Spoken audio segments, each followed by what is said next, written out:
కొడుకు ఒక్కడున్నా కన్న కొడుకు ఒక్కడున్నా వాణ్ణి అన్నలలో గలవమంటాము. రేపు కడుపు నొక్క బిడ్డ పుట్టిన వాళ్ళ జెండా బట్టి తిరగమంటాము. ఇలాంటి పాటలు విన్నాం కదా. ఇలాంటి పాట జయరాజన్న రాయొచ్చు, కానీ గద్దారన్న వారసత్వం లేకుండా మాత్రం ఈ పాట రాయడం చాలా కష్టం. కాబట్టి గద్దారన్నకు ఒకసారి గట్టిగా సపోర్ట్ పడుతుంది. ఆ తర్వాత గద్దారన్న చనిపోయి 24 గంటలు కావాలి. గద్దారన్న చనిపోయిందని నాకు పెద్ద మనిషి ఫోన్ చేసి, అరే గద్దారన్న చచ్చిపోయిందా బాబు, నువ్వు వేడు నువ్వు అంటే నేను ఎక్కడ నువ్వు ఏమంటారు ఇబ్బందిపట్నంలో ఉన్న ఆ రోజు నిజంగా కూడా మా దోస్తుల మాత్రం మేము దావత్ చేసుకుంటూ కూర్చున్నాం. మంచిగా తుక్కలు తెచ్చుకొని కళ్ళుగడ్డ తెచ్చుకొని నిమ్మలంగా ఉన్నాం. ఆ రోజు నేను ఒక పని చేసిన. ఏం చేసిన అంటే, పెద్ద నా తొందరగానే ముగిస్తా, ఏం ఇబ్బంది పడకు, తొందరగానే ముగిస్తా, నెట్ పని చేస్తలేదు.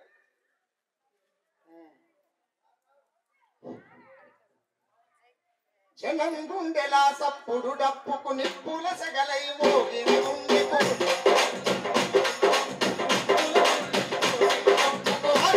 సపై రగిలిన కోరుకు నక్సల్ పరి పరి తీసిన కొవ్వకు నక్సల్ పరి పరి తీసిన కొవ్వకు నక్సల్ పరి పరి తీసిన కొవ్వకు వీరయోధులను కన్న తల్లులను అడవి ఒడిలో నడయాడిన కాళ్ళకు దళాల బలమై సాగిన బాటకు గద్దారన్న విప్లవ గొంతుకు ఆగిన గుండెకు అలిసిన తోటకు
పాట వాడితే ప్రాణం పోతుంది, ఎన్కౌంటర్ జరుగుతుందని గద్దారన్నకు తెలుసు.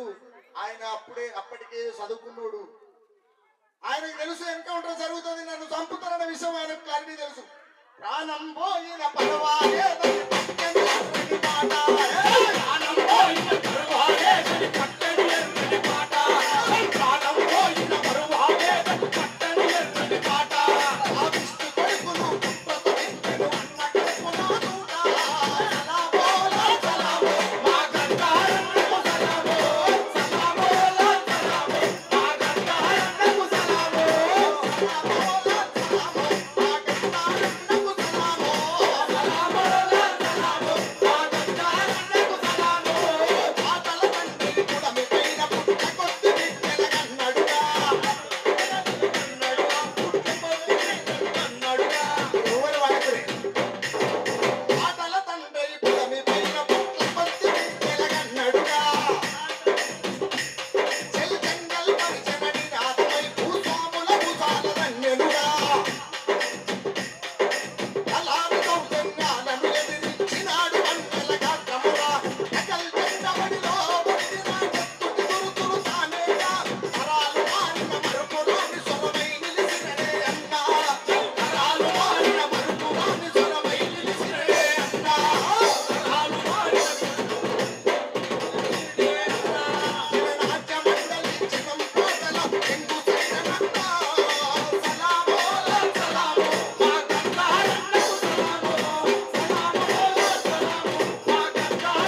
తెలంగాణలో పాటలు పాడేటోళ్ళంతా గద్దారన్నకి వారసులే. తెలంగాణలో పాట పాడేటోళ్ళు, ఆటలాడేటోళ్ళు, రాసేటోళ్ళు, కొట్టేటోళ్ళు, దుంకేటోళ్ళు, ఎగిరేటోళ్ళు, అటుగానోళ్ళు ఇటుగానోళ్ళు అందరికీ అమ్మ గద్దారన్నకి వారసులేనట. గద్దారన్న లాగా ఒక్క గంట అయినా బతకగలుగుతాం అబ్బాయి, మనకు అర్థం కాదు. కడుపులో పుట్టిన పిల్లలే తండ్రిని గుర్తుపట్టలేనటువంటి పరిస్థితిలో విప్లవోద్యములు ఆయన పనిచేసిందంటే ఆయనకు ఒక గంట అయినా సరిపోతామా మనం? సరిపోతామా? సరిపోం కదా. అయితే నేనేమంటా అంటే ఈ మధ్య కాలంలో నేను కొన్ని పేర్లు విన్నా.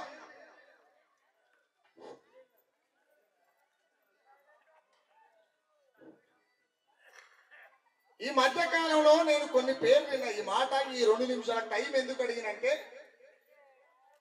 ఈ మాట ఈ 2 నిమిషాల టైంని మహాజన సురేష్ని ఎందుకు అడిగినా అంటే ఈ మధ్య కాలంలో నేను కొన్ని పేర్లు విన్నా.